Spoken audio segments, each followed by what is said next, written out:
We have really been digging deep into the Torah over the past month.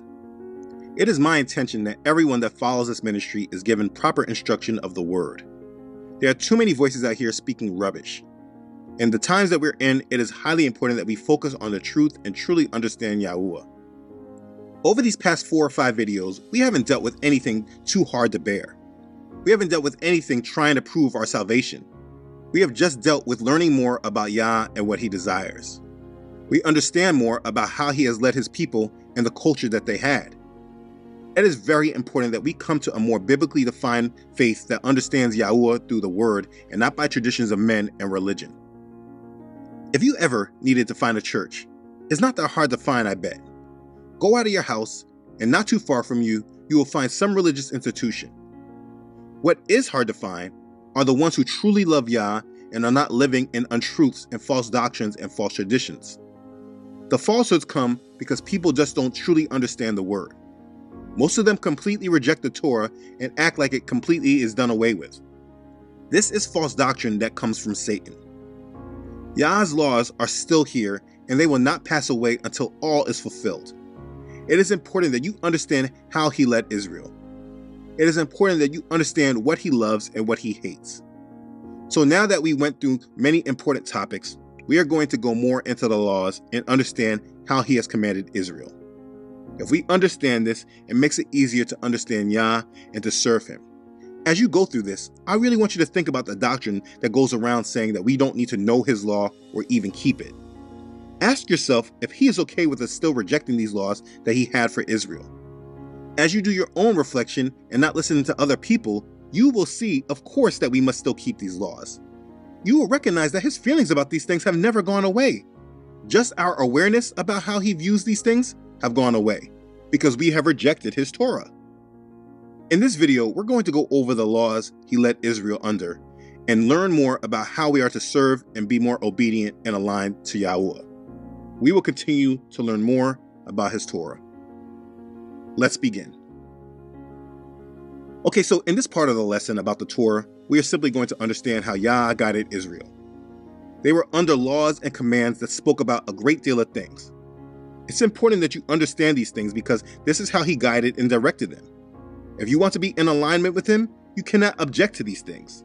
These things must now be a part of your culture because you understand what Yahuwah loves and what He hates. The first thing we will start with is the main basis of how we must conduct ourselves. This command is written and spoken of many times, so it must be the foundation. We are to guard the laws. You shall observe my judgments and keep my ordinances, to walk in them. I am Yahuwah your Elohim. You shall therefore keep my statutes and my judgments, which if a man does, he shall live by them. I am Yahuwah. Leviticus chapter 18, verses 4 through 5. His ordinances and statutes are decrees, their laws and acts of a permanent nature. His judgments refer to judicial decisions involving situations that might not be addressed in the statutes. What you need to understand is that through the ordinances and the judgments of Yahuwah, Yasharel, Israel, would know how to live. These laws are what He wanted them to live by. Yahuwah gave them the law as a way of life on all levels, physically, morally, spiritually, and relationally. He wanted Yasharel to guard His commands. Now, it is true that because we now have Messiah, we can receive the gift of the Holy Spirit and be led by His Ruach. But this does not change that we are to guard His laws. Through His Spirit, these laws should be written on our heart. The problem is that religion has grieved and quenched His Spirit so that people are not heeding to how Yah is truly leading them. I'm going to read more scriptures about this just so you can see how much He cared about guarding His laws. If you diligently heed the voice of Yahuwah, your Elohim, and do what is right in His sight, give ears to His commandments and keep all His statutes, I will put none of the diseases on which I have brought on the Egyptians, for I am Yahuwah who heals you. Exodus chapter 15, verse 26. You shall therefore keep my statutes and my judgments, and shall not commit any of these abominations, either any of your own nation or any stranger who dwells among you. Leviticus chapter 18, verse 26. And you shall keep my statutes and perform them. I am Yahuwah who sanctifies you. Leviticus chapter 20, verse 8. And that you remember and do all my commandments and be holy for your Elohim. Numbers chapter 15, verse 40. Now, O Israel, listen to the statutes and the judgments which I teach you to observe, that you may live, and go in and possess the land which Yahuwah Elohim of your fathers is giving you. You shall not add to the word which I command you, nor take from it, that you may keep the commandments of Yahuwah your Elohim which I command you. Your eyes have seen what Yahuwah did at Baal Peor. For Yahuwah your Elohim has destroyed from among you all the men who follow Baal of Peor. But you who held fast to Yahuwah your Elohim are alive today, every one of you. Surely I have taught you statutes and judgments, just as Yahuwah my Elohim commanded me, that you should act according to them in the land which you go to possess. Therefore be careful to observe them, for this is your wisdom and your understanding in the sight of the peoples who will hear all these statutes and say, surely this great nation is a wise and understanding people. That's Deuteronomy chapter 4, verses 1 through 6. You see, I can keep going on and on with this, but I hope you understand that it was Yasharel's responsibility to guard and keep his law.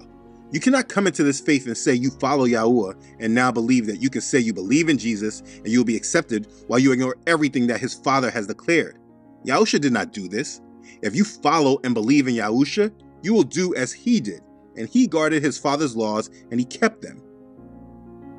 The next thing I want you to understand is that there is one Torah for all. One ordinance shall be for you of the assembly, and for the stranger who dwells with you, an ordinance forever throughout your generations.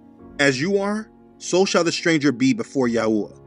One law and one custom shall be for you, and for the stranger who dwells with you. Numbers chapter 15, verses 15 and 16. It is important to understand that Yasharel had strangers, Gentiles, people from the other nations, that clung to them as they escaped from Egypt and came into their land. The other nations were not able to live in a different way just because they were not kin by blood to Yasharel. The Torah was one for all. Now it's important to understand that when the apostles built the church, they did taggle over this argument.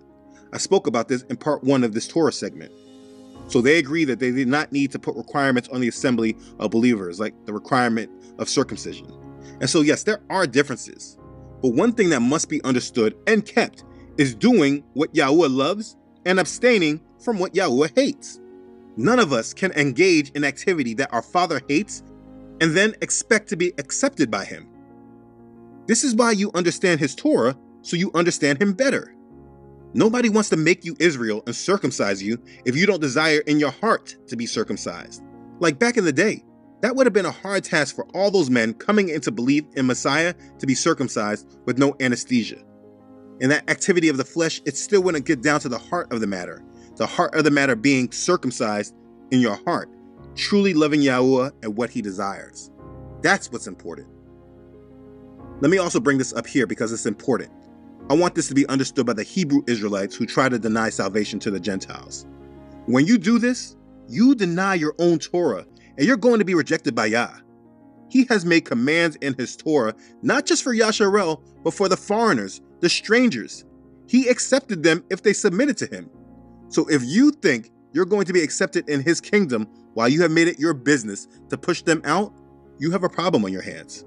Repent and do not go against his Torah. If you need more scriptures on this, I can give you more. Just ask. Okay, let's keep going. Next thing to understand as a law for Yasharel is that they were to teach their children. And these words which I command you today shall be in your heart. You shall teach them diligently to your children, and shall talk of them when you sit in your house, when you walk by the way, when you lie down, and when you rise up. Deuteronomy chapter 6, verses 6 and 7. Also, only take heed to yourself and diligently keep yourself, lest you forget the things your eyes have seen, and lest they depart from your heart all the days of your life. And teach them to your children and your grandchildren. Deuteronomy chapter 4, verse 9. It is important that we raise up our children in Yahuwah's ways. We cannot just serve him personally and then forget to teach our children how to as well. What do you think happens when we do that? If you don't know, just look at the generation of children today. Today, we have multiple generations of children who don't know anything about Yah except that they are supposed to go to church and believe in Jesus. That's what they know. And because that's all they know, each generation gets worse and they get lost. We never passed down anything to our children so that they knew Yahuwah. And that's honestly because they didn't know him. Not our parents, nor our grandparents. They just hoped that we would go to church because they did. That's what they passed down. Go to church.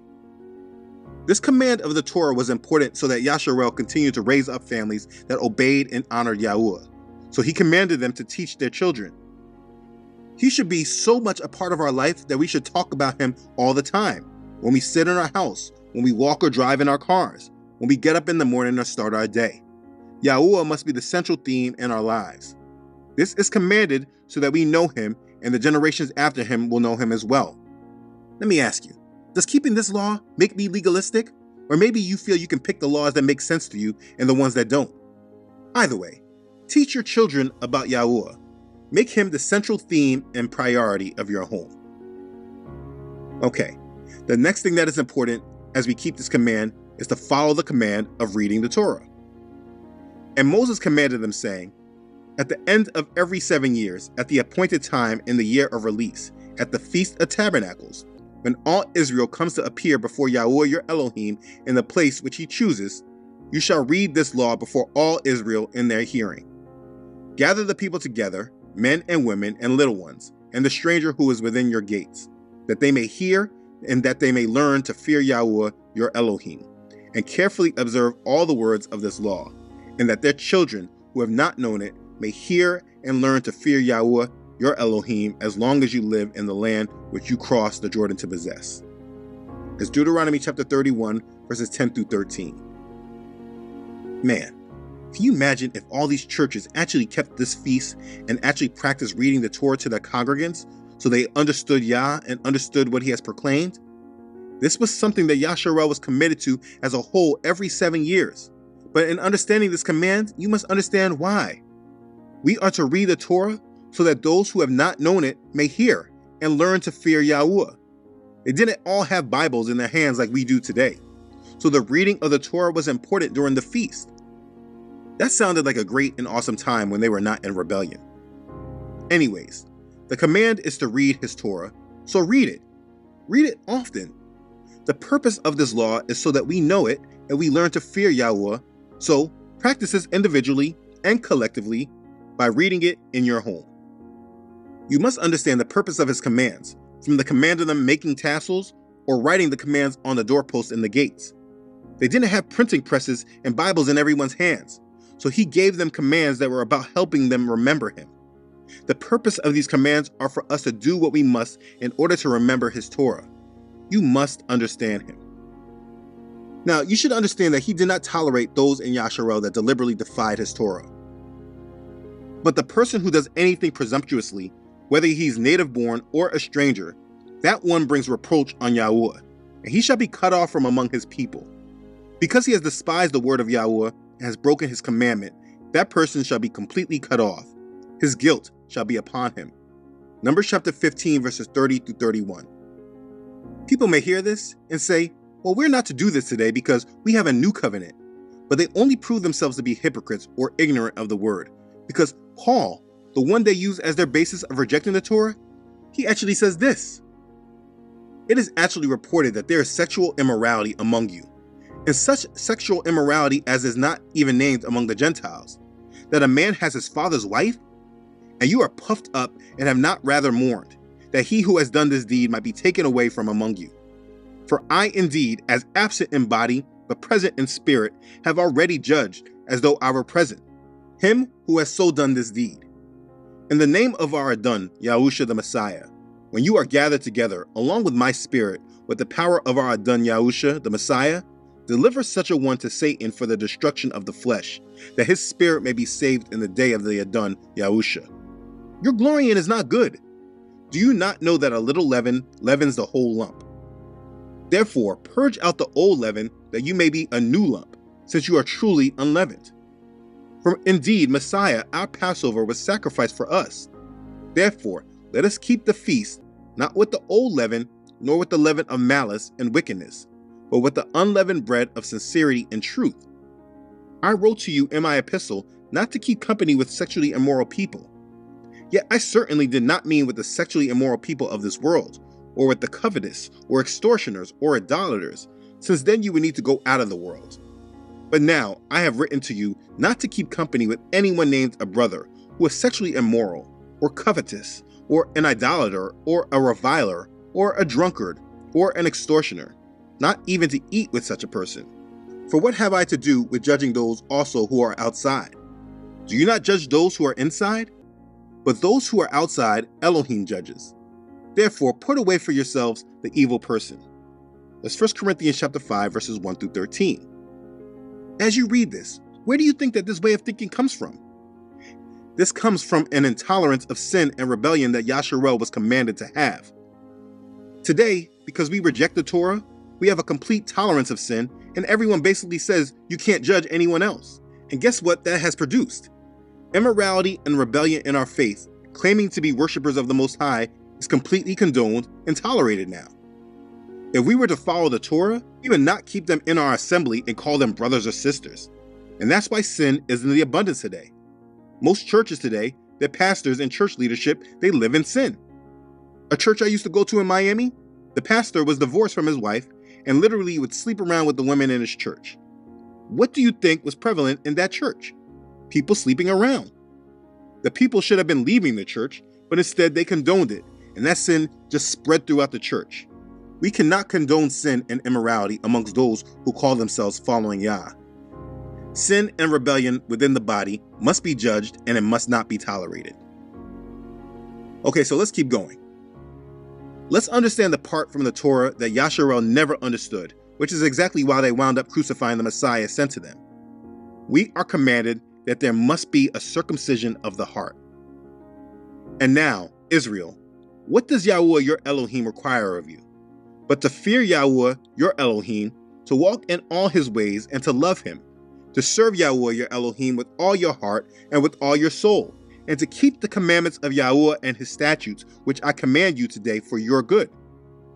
Indeed, heaven and the highest heavens belong to Yahuwah your Elohim, also the earth with all that is in it. Yahuwah delighted only in your fathers to love them, and he chose their descendants after them, you above all peoples, as it is this day. Therefore, circumcise the foreskin of your heart, and be stiff-necked no longer. Deuteronomy chapter 10, verses 12 through 16. Also, and Yahuwah your Elohim will circumcise your heart and the heart of your descendants to love Yahuwah your Elohim with all your heart and with all your soul, that you may live. Deuteronomy chapter 30, verse 6. You see, this is what he desired from Yasharel. This is what was to happen if we diligently follow him and understood him. We would circumcise our hearts. See, circumcision was a physical sign of the covenant. Faith and repentance are spiritual signs. Our flesh was not the only thing to be circumcised. Marking the body as a sign of dedication to Yahuwah is a great thing, but it meant nothing if there was no change of the heart. You see, the circumcisions that came after they received the Torah were not done with the children's consent. The child had no understanding of the covenant of circumcision because they were done when the child was 8 days old. They had no control over this and didn't even know what was going on. They were circumcised and wouldn't know what it meant without them being taught. It was the responsibility of the parents who allowed the circumcision to continue the covenant and later teach their sons. While this was a circumcision of the body of the baby, there was no guarantee it would be a circumcision of the heart. And this was the problem. The problem that you saw with Yasharel is that they never circumcised their hearts and cut it down for Yah. They served the Torah for themselves, to make themselves great, to show how righteous they were, but they did not do it to show Yah their love. This is what the Pharisees were, and this was their problem. They did not serve Yah, and that's why Yah said in this new covenant, he will remove our heart of stone. He prophesied, I will give you a new heart and put a new spirit within you. I will take the heart of stone out of your flesh and give you a heart of flesh. I will put my spirit within you and cause you to walk in my statutes, and you will keep my judgments and do them. That's Ezekiel chapter 36, verses 26 and 27. The circumcision of the heart was a commitment to walk in obedience to Yahuwah, to consecrate yourself, to love Yahuwah, and to serve him. We, therefore, now understand that the circumcision of the heart is an inner commitment that reflected itself on the outward lifestyle. You see, so many today claim to be under this new covenant, but their hearts are still not circumcised. When he puts his spirit within us, he says he will cause us to walk in his statutes and keep his judgments and to do them. We want to say our hearts are circumcised because it sounds good, But people today want Yah to serve them instead of them serving Yah. They don't want to walk in obedience to him. Many of them don't even want to take the time to understand what they should be obedient to. They don't want to set themselves apart to Yah, to love him and to serve him. This is what circumcising our hearts come with, and it is important that you do not deceive yourself into believing that this is what you are doing just because you believe in Jesus. Don't lie to yourself. Most people call following his Torah legalistic, and they reject it. But how could following his Torah be wrong when we are doing what he has commanded us to do? If I am saying I'm following his Torah and therefore circumcising my heart, the only people that will come against it are either people who don't know him or people that hate him. Don't be either. We must circumcise our hearts. All right, let's keep going. Now, as we go through the Torah, let's list some of the things that Yahuwah hates and he did not tolerate from Yasharel. Cursing your parents. For everyone who curses his father or his mother shall surely be put to death. He has cursed his father or his mother. His blood shall be upon him. That's Leviticus chapter 20, verse 9. So children who were completely rebellious and did not honor their parents, they were not tolerated. Because if that child did not honor their parents, first off, they were breaking Yah's fifth command that he etched in stone. But in their rebellion, they were also not following the rest of his Torah, and they would be in rebellion. These type of children will grow like a cancer that would not stop growing, and it will create continuous rebellion. This goes back to why Yahusha said, "He who loves father or mother more than me is not worthy of me, and he who loves son or daughter more than me is not worthy of me." Matthew chapter 10, verse 37. You say you might have read this before, but you probably did not understand this in full without understanding the Torah. Those families who love their children more than Yahuwah would not give their rebellious children up, and they would let them grow to be more rebellious. Now, of course, we do not live in the same time where we execute our children for their rebellion. Absolutely not. But we cannot tolerate and condone it either. We don't just justify rebellion and support them through it because we love them. If we love them, we would not tolerate their rebellion. Because not only do we love Yah and we want his kingdom to grow, but we also know what will happen to our children in the long run if they live in that rebellion. They will be rejected by him and they will not come into the kingdom. We do not tolerate sin and rebellion or children dishonoring their parents. What Yahuwah also does not tolerate is murder and killing. He who strikes a man so that he dies shall surely be put to death. However, if he did not lie in wait, but Elohim delivered him into his hand, then I will appoint for you a place where he may flee. But if a man acts with premeditation against his neighbor to kill him by treachery, you shall take him from my altar that he may die. Exodus chapter 21, verses 12 through 14. Also, but if he strikes him with an iron implement so that he dies, he is a murderer. The murderer shall surely be put to death. And if he strikes him with a stone in the hand, by which one could die, and he does so die, he is a murderer. The murderer shall surely be put to death. Or if he strikes him with a wooden hand weapon, by which one could die, and he does die, he is a murderer.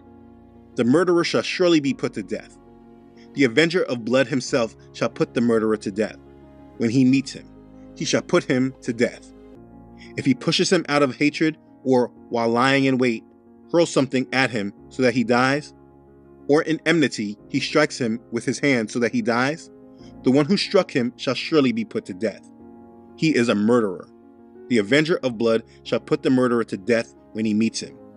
However, if he pushes him suddenly without enmity, or throws anything at him without lying in wait, or uses a stone by which a man could die, throwing it at him without seeing him, so that he dies, while he was not his enemy or seeking his harm, then the congregation shall judge between the manslayer and the avenger of blood according to these judgments.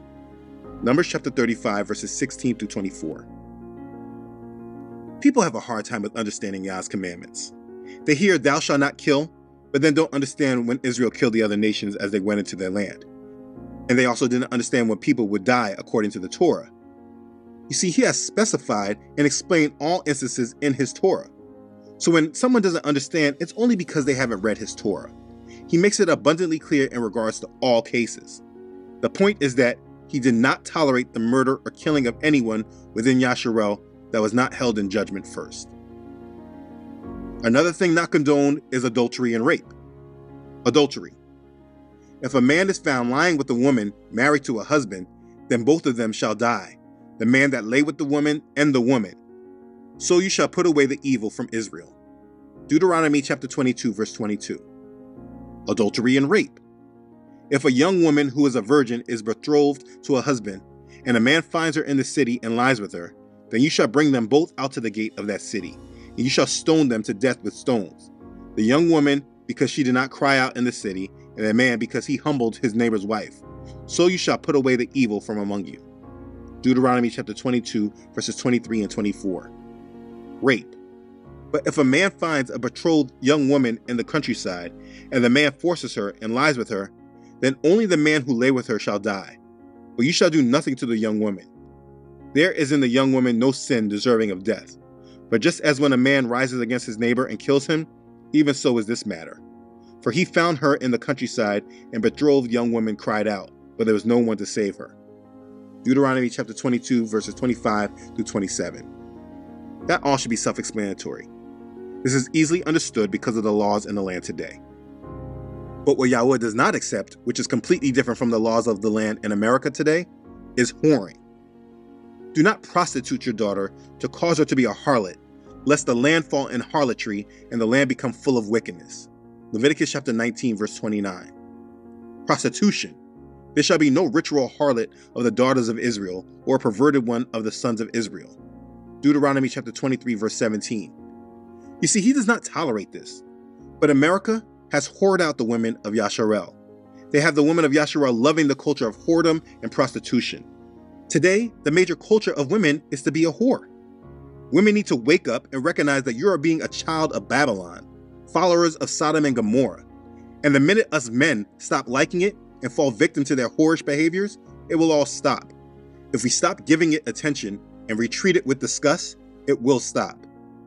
Our enemy whores them out, and we give them views and attention showing that we support it. It all needs to stop. Let's continue. Yahuah also does not tolerate kidnapping.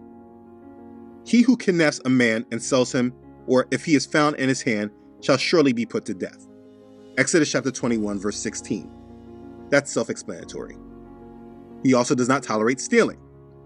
And Yahuah spoke to Moses, saying, if a person sins and commits a trespass against Yahuah by lying to his neighbor about what was delivered to him for safekeeping, or about a pledge, or about a robbery, or if he has extorted from his neighbor, or if he has found what was lost and lies concerning it, and swears falsely, in any of these things that a man may do in which he sins, then it shall be, because he has sinned and is guilty, then he shall restore what he has stolen, or the thing which he has extorted, and what was delivered to him for safekeeping, or the lost thing which he had found, or all that about which he has sworn falsely. He shall restore its full value, add 1/5 more to it, and give it to whomever it belongs on the day of his trespass offering. Leviticus chapter 6, verses 1 through 5. If a man delivers to his neighbor money or articles to keep, and it is stolen out of the man's house, if the thief is found, he shall pay double. If the thief is not found, then the master of the house shall be brought to the judges to see whether he has put his hand into his neighbor's goods. Exodus chapter 22, verses 7 and 8. The culture that we have today in America is not a culture of Yasharel. It is a culture of Babylon. We must flee Babylon and not take part in her ways. Also, Yahuah does not tolerate hatred toward your brother. You shall not hate your brother in your heart. You shall surely rebuke your neighbor and not bear sin because of him. Leviticus chapter 19, verse 17. He does not tolerate vengeance or bearing a grudge. You shall not take vengeance nor bear any grudge against the children of your people, but you shall love your neighbor as yourself. I am Yahuah. Leviticus chapter 19, verse 18. Yahusha handles this on his Sermon on the Mount in Matthew chapter 5. You have heard that it was said to those of old, you shall not murder, and whoever murders will be in danger of the judgment. But I say to you that whoever is angry with his brother without a sin shall be in danger of the judgment. And whoever says to his brother, Raka, shall be in danger of the council.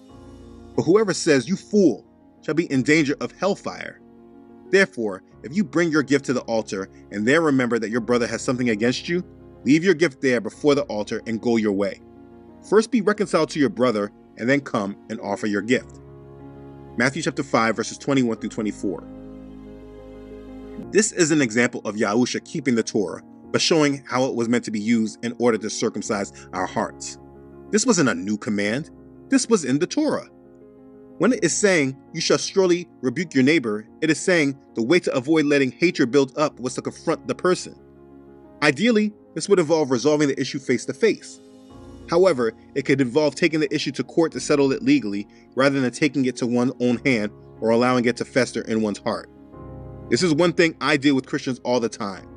I like to deal with issues face to face and resolve them so there's no hatred.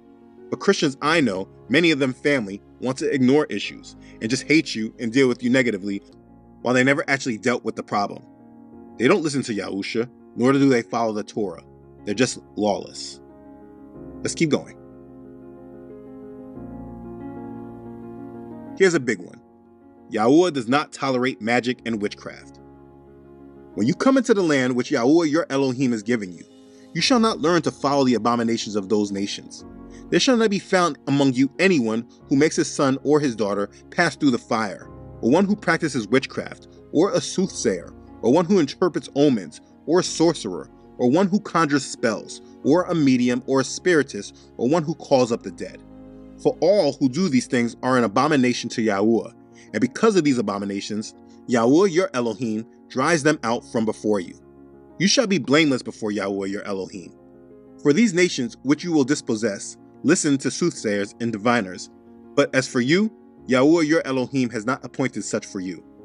There's Deuteronomy chapter 18 verses 9 through 14. Another scripture, a man or woman who is a medium, who has familiar spirits, shall surely be put to death. They shall stone them with stones. Their blood shall be upon them. Leviticus chapter 20 verse 27. You see, he doesn't tolerate any of this type of behavior. There is a complete intolerance to it. But today, I've heard people say they're Christian witches. People use elements of witchcraft in their spiritual life and believe they're serving Yahuwah.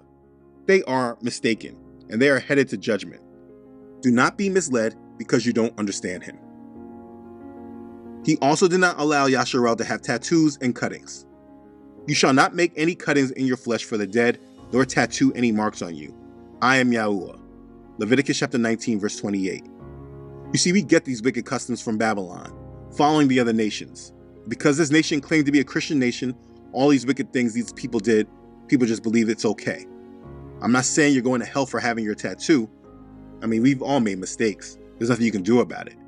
I'm saying, as a follower of him right now, don't go and get a tattoo and think you're actually following him. You're in rebellion. There's a lot more I can cover. I do not want to overwhelm. I wanted to make sure that these things were really understood so that the understanding of Yahuwah and what he loves and what he hates is better understood. I must say that as we get closer to Yah's kingdom, I can no longer tolerate the false mindset of believers who reject Yahuwah's laws and his statutes. These things, if we follow them and understand them, would make us a better people overall, a better world. Not one of these things makes us oppressed. Satan wants us to live in rejection of Yahuwah's Torah and teaches a lifestyle of do what thou wilt. But look at the world today and look how wicked everything is, and you see what that doctrine brings. If you reject the Torah, then you don't truly know Yah. You live in lawlessness.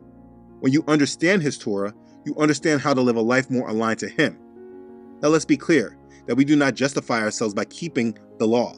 Our salvation is not tied to the law, but by belief in Messiah and following him. But Messiah followed the law. All his words were in reference to the Torah. But people don't have a clue because they don't read the Torah. He did not come with some new doctrine. We cannot live lawlessly and reject the Torah. We must live in Yah's truth and accept what he has said and declared. The more you study and read his word, the more you will understand him and follow him better. I'm going over all this because it's extremely important.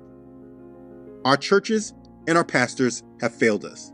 They are the modern-day Pharisees that have rejected our Messiah, again, leading those who follow them into judgment. They have not taught us the word properly, and they have taught us to live in rejection of the truth and made his law seem like something that we can't keep and something that we don't need to understand. I hope that as you are going through this series, you can clearly see how false that is, and you are now yearning more to go back and read his word on your own and learn about him in a more truthful, complete way that does not avoid his Torah, but one that embraces it. Not looking at his commands as burdens, but understanding why he has said and declared these things. And then through your understanding, you live in more obedience to him. It is time to live in truth. Do not reject his Torah. Love his Torah. hate what Yahuah hates, and love what Yahuah loves. If you do this, listen, you will be ready for him. So make sure that you do. Be blessed. Hallelujah. Praise Yah. Okay, thanks again for watching. If this has blessed you, please make sure to like this and share this video with others. If you haven't done so already, please make sure you subscribe to this channel. Yah willing, I upload every Friday. Also, please don't forget to follow this ministry on Facebook and Instagram, as well as on this website, truthunedited.com. As always, I want to thank you all who donate and support this ministry. Your contributions have been a sincere blessing, and I truly appreciate your support. I thank you for following Yah's call on your heart. Be blessed. Okay, thanks again everyone for watching. I love you all.